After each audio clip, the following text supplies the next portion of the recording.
আসসালামু আলাইকুম রহমতুল্লাহ। বুঝলেন, আমার পাশে একটা বাচ্চা আছে, বাচ্চার মা আছে। এই বাচ্চা যখন নিয়ে আসে তখন ওর প্রতিবন্ধীর কী সমস্যা ছিল, আল্লাহ পাক এক মাসে কতটুকু নিয়ে আসছে আমরা তার আম্মুর কাছ থেকে শুনবো। তার সমস্যা ছিল মানে সে আগে কথা বলতে পারতো না বা মানুষকে কিছু বুঝাইতে পারতো না, এখন অনেকটা বুঝাইতে পারে। অনেক সমস্যার সমাধান হয়েছে, তার মুখে লালা করতো, এখন লালা করাটা কমে গেছে। আচ্ছা, আলহামদুলিল্লাহ। তার নাম, তার ঠিকানা সবকিছু নিজের থেকে হইতে পারে, এখন বলতে পারে, এখন কথা হইতে পারে, পুরোটাই হইতে পারে, শুধু হাঁটতে পারে না। আলহামদুলিল্লাহ।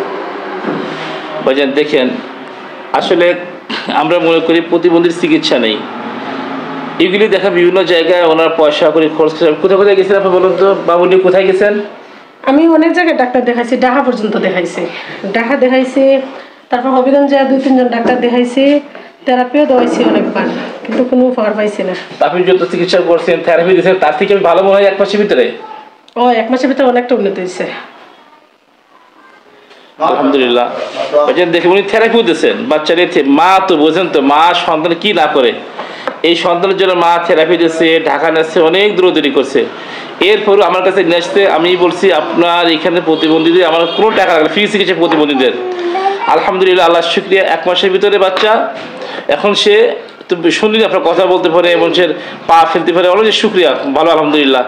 তো আল্লাহ পরে আমাদের সবাইকে এইভাবে মানুষের যারা ডাক্তার আছি, এই প্রতিবন্ধী বাচ্চা যারা আছে, যারা অসহায় মানুষ, এদেরকে পাশে একটু দাঁড়াই আমরা, তাহলে মানুষ একটু আসান পায়। আল্লাহ পাক আমাদের সবাইকে এই সমস্ত অসহায় মানুষ হিসেবে দান করুক, আমিন।